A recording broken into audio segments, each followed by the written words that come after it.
Hi, I'm Elizabeth Kennedy. I'm here today with JF Corns to discuss his new book, EchoWorlds, Rise of the Keth. So this is the second part in your trilogy. So it's like a sci-fi adventure trilogy. Yep. So the first book is Redemption of the Paradigm.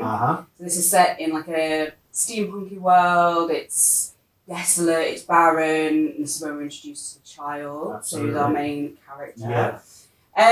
So yeah, she starts out in the copper mines in Triafrica. Yeah. She's living a pretty dreary life as just toiling away in the Absolutely, mines. yeah. And then she's visited by an angel called Anelia. And Anelia lets her know that she's part of this big prophecy. Yes. About the paradigm. You got it. So, what's the paradigm?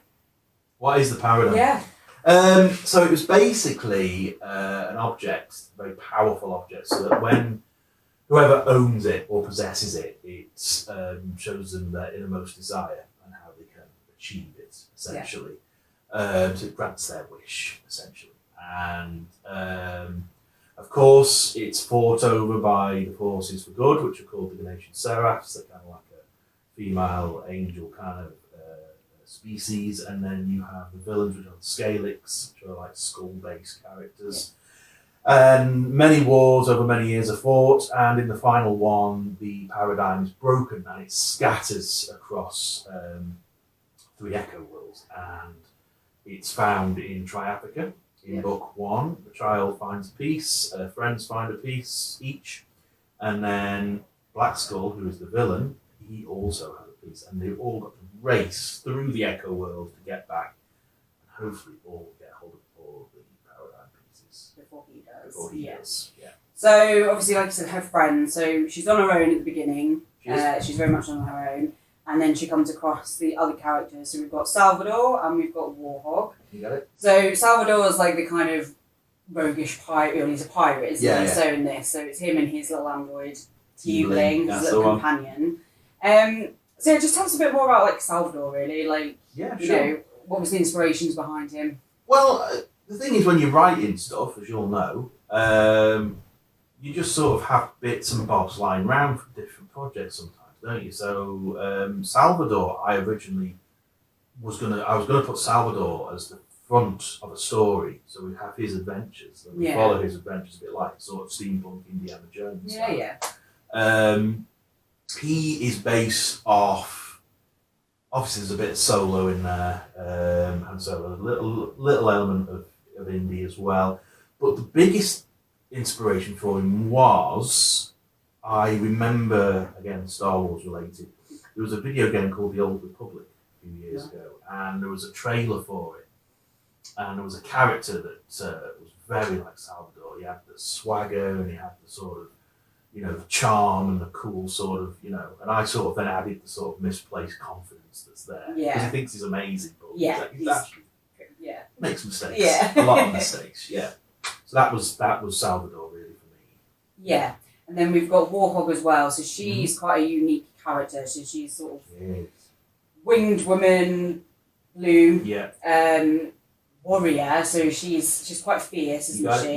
She is. So she sort of like carries it quite a lot. She's a bit hard at first, isn't she? But I think she softens throughout, especially with the child. Well, book 2, Rise of the Keth, is very important for Warhog. Very important. She really starts to find out a lot more about herself. Because I think with the child and Warhog, they're finding out a lot about themselves. Not so much Salvador. Salvador knows what he wants. He just wants to be He grows his he does. Way. He's not quite. We start to see a depth to Salvador, certainly, and Warhog. She was always that cool sort of punk-like chick kind of thing. But she doesn't suffer any fools or any nonsense, and she's a strong character. She's a very strong character. So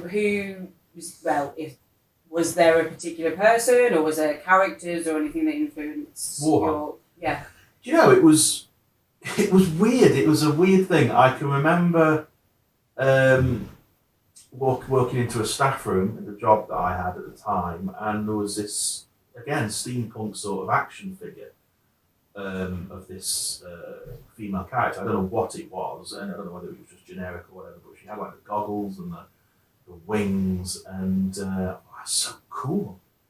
And a colleague of mine, we were in a car park one day. She just bought a new car, and she's going, "It's brilliant! It's cool. I call it the Warhog." And it's things like that. It just merge. You just think, "Oh, okay, well we'll go with that," because Warhog really is. She's called that, but she's anything but what it describes. You know. So. All right, excellent. So obviously, the Redemption of the Paradigm is obviously set in quite a steampunky world, and Rise of the Keth is very much a cyberpunk, so it's quite vastly different for that. You've mentioned obviously, Star Wars and Mad Max and things have actually been sort of like an influence. This one, where did you draw from this? I mean, I'd say it was very much like Philip K. Dick and Blade Runner. So I mean, very much. These are clearly quite big influences for it, which is nice, and it's a very different world. But I mean, was there anything else? Was like any other places? I mean, I think with the nature of the EchoWorlds sort of, because obviously when you're writing these worlds and sort of starting to go into these concepts, you have to sort of find out what they are. I think I can remember when we started this, I think I wrote them out for you to sort of get an understanding of what they are. And so there's different cultures in each EchoWorld. So you have Triatica in book one, which is very primitive. It's all very sort of oil and gas based,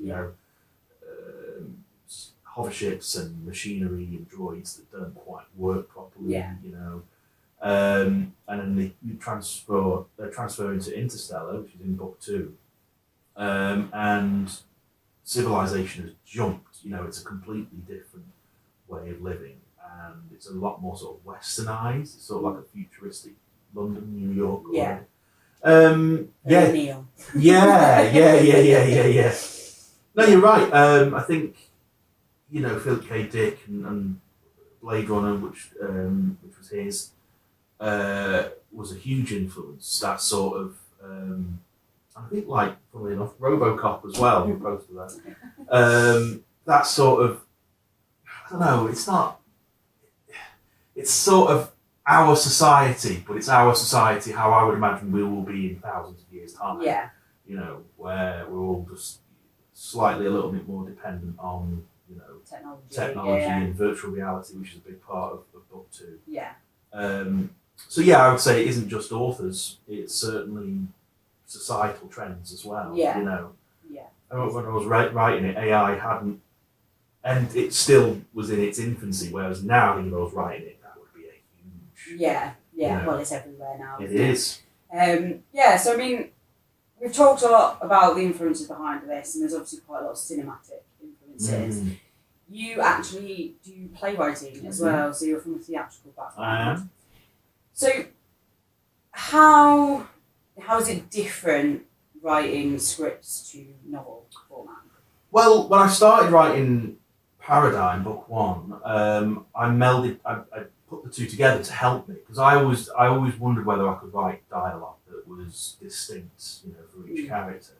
So I wrote it as a script, a lot of it, the dialogue and stuff. And then as I started to get used to it, I stopped doing that. The difference,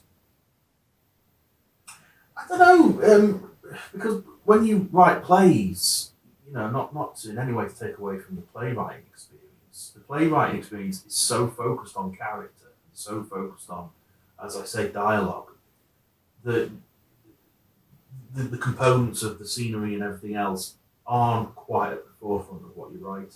Do you know what I mean? So, like, for example, in EchoWorlds, you've got to describe the scene of where they are, how they're feeling, and what they're doing. Whereas I think with playwriting, because it's so performance-based, you have to leave a lot of that to the actor and to the development and the set design and stuff like that. So I'd say that's probably the biggest difference. Yeah. Did you sort of always envision this as like a series of novels, or did you kind of think of it as a play first, or? It was a film originally. Because obviously coming from an actor and theatrical background, films were obviously my biggest inspiration. And the problem is, of course, when you haven't got any sort of money or pull, or to make something like EchoWorlds on film, I just knew it would look pretty restricted in what I could do. Yeah. And I thought, I really love the idea and I really love the concept. And as I was saying before, when you've got loads of different bits from all kinds of different ideas you've had, it finally worked where I could put the child from one idea, Black Skull from another, the paradigm and all that into one. And I thought the only way I can do that and do it justice is if it was in a novel. Yeah. And you came along. Yeah. Yes, well, I did enjoy it. I did think this was really fun. Like when I was younger and I was like growing up, I quite liked all those adventure films, like Indiana Jones and like The Mummy. I fucking adore The Mummy. But yeah, so I think that's when you first sent this over to me, you sort of pitched it, and it kind of really reminded me sort of that. And then when you were sending the pages through, it was just something where it was just like, it just felt like quite a nice, easy read, something to maybe do on like a Sunday or just like, relax to. And it was just, real escapism, but it was just that sense of it. And I mean, there's obviously parts in the second book which I wasn't expecting, so I was quite excited. And definitely like a few scenes, but I don't want to say too much or give anything away. But I think this one's been really, again, another fun chapter in it. Yeah, sure. And then obviously we've got the third part, which is going to be more of like a sort of maybe like Lord of the Rings or Game of Thrones sort of vibe. From what you were saying.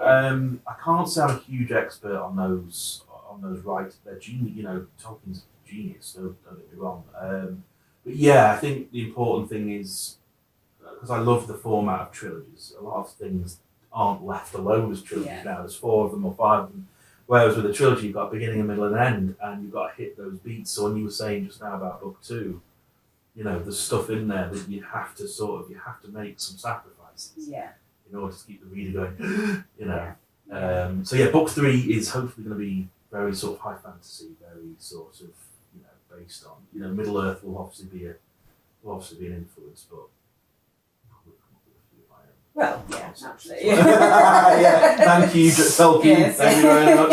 I love that. That's great. I guess if you were trying to kind of give advice to anybody who wanted to like kind of write or anything like plays or novels, I mean, is there anything that you particularly do to help you get in the mindset for it, or?